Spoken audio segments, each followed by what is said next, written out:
विषय गणित में प्रकरण हमारा युक्त समीकरण आयु संबंधी प्रश्न। इससे पहले हम चर्चा कर चुके हैं अपने युक्त समीकरण के दो विधियों पर, प्रतिस्थापन विधि और विलोपन विधि। आपको समीकरण को हल करना बताया गया है कि आप प्रतिस्थापन विधि से किस प्रकार से प्रश्नों को हल करेंगे और विलोपन विधि से किस प्रकार। दोनों विधियों को अपने ब्लैक बोर्ड पर हमने समझाया था आपको प्रातःकाल के समय। अब आपको समझाया जाएगा कि युक्त समीकरण जो कि आयु संबंधी प्रश्न है उनके बारे में। तो अध्याय 7 से पहला प्रश्न है कि एक पिता की 10 वर्ष पहले आयु अपने पुत्र की आयु की 3 गुनी थी। यानी जो भी कंडीशन है वो 10 साल पहले की है। आपको 10 साल पहले की आयु जो है उसको ज्ञात करना होगा। और फिर उसमें एक बात और भी है कि पिता की जो आयु है अपने पुत्र की आयु की 3 गुनी है। ठीक है, तो पिता जो है वो बड़े होंगे, पुत्र छोटा रहेगा, लेकिन दोनों की आयु को बराबर करने के लिए आपको गुणा करना पड़ेगा। 3 का तो किसमें करेंगे? पिता की आयु पुत्र की आयु में, पुत्र की आयु में। सेकंड कंडीशन है 10 वर्ष बाद पिता की आयु अपने पुत्र की आयु की 2 गुनी हो जाएगी। यानी अब जो कंडीशन है वो 10 साल बाद की है। 10 साल बाद क्या कंडीशन होगी? तो पिता की आयु जो है तो उसमें 10 साल जुड़ चुके होंगे, ऐसे पुत्र की आयु 10 साल जुड़ेंगे। और उसके बाद क्या शर्त है? शर्त यह है कि पिता की जो आयु है अपने पुत्र की आयु की 2 गुनी हो जाएगी। इसमें भी अगर 2 का गुणा करेंगे तो आप पिता की आयु में नहीं करेंगे। दोनों की आयु बराबर करने के लिए आपको पुत्र की आयु में 2 का गुणा करना होगा, तब जाके वो पिता के बराबर आयु होगी। ठीक है, फिर लास्ट में पूछा गया है पिता और पुत्र की वर्तमान आयु ज्ञात कीजिए, जो कि आपको पता नहीं है। जब कोई चीज पता नहीं होती है तो हम क्या करते हैं? एज्यूम कर लेते हैं, मान लेते हैं। ठीक है, इसमें सवाल में शुरुआत करने से पहले हम क्या लिखेंगे कि माना पिता की वर्तमान आयु, जैसे कि पूछा गया है सवाल में कि पिता की वर्तमान आयु क्या होगी। तो माना पिता की वर्तमान आयु x वर्ष और पुत्र की वर्तमान आयु y वर्ष। ये दोनों हमने मान लिया, हमको पता नहीं है, जो भी मैं ज्ञात करना है। ठीक, तो पहली जो कंडीशन है वो क्या है कि 10 वर्ष पहले चूंकि हम मान चुके हैं कि वर्तमान आयु कितनी है? x वर्ष पिता की और पुत्र की y वर्ष। तो 10 साल पहले की बात करेंगे तो यानी पीछे चले गए, तो यानी x माइनस 10। 10 वर्ष पहले पिता की आयु बराबर x माइनस 10। फिर 10 वर्ष पहले पुत्र की आयु y माइनस 10, यानी 10 साल पीछे चले गए तो दोनों में से 10 घटा देंगे। उसके बाद पहली शर्त क्या थी कि 10 वर्ष पहले पिता की आयु अपने पुत्र की आयु की 3 गुनी थी।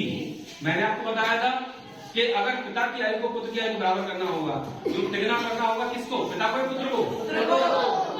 तो दोनों की 10 साल पहले की हमने आयु लिख दी और आयु लिखने के बाद में पुत्र की आयु 3 गुणा कर दी। इस प्रकार से हमने इसको इक्वेशन को इसको थोड़ा सॉल्व किया।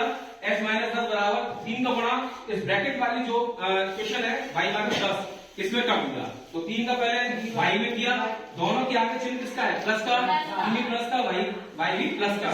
तो प्लस प्लस होता है, प्लस होता है बेटा।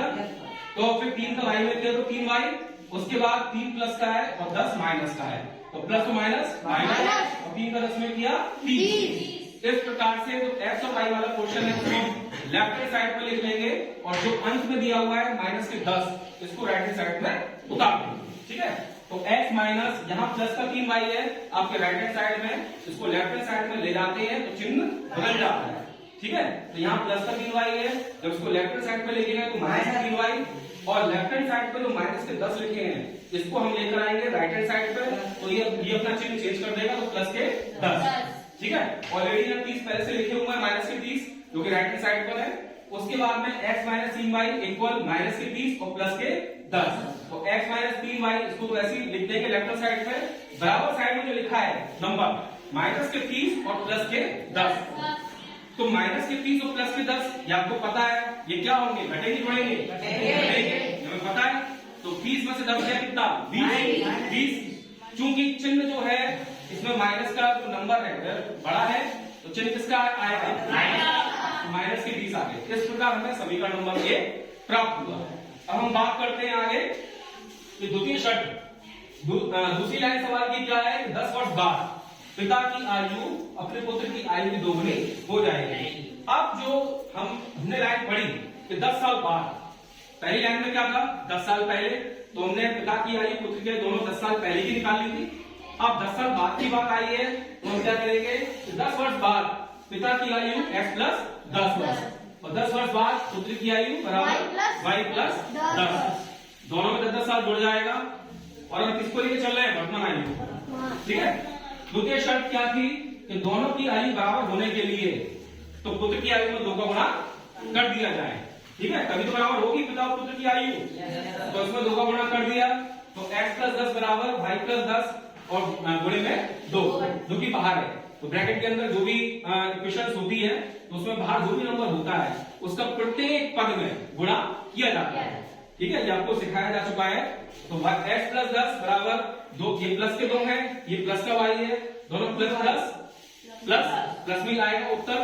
तो 2 का y में गुणा करेंगे तो 2y हो गया और ये प्लस का है 2 प्लस के 10 है तो प्लस का गुणा प्लस में हुआ तो प्लस आएगा और 2 का गुणा 10 में किया तो 20 आएगा। इस प्रकार से x प्लस 10 बराबर 2y प्लस 20।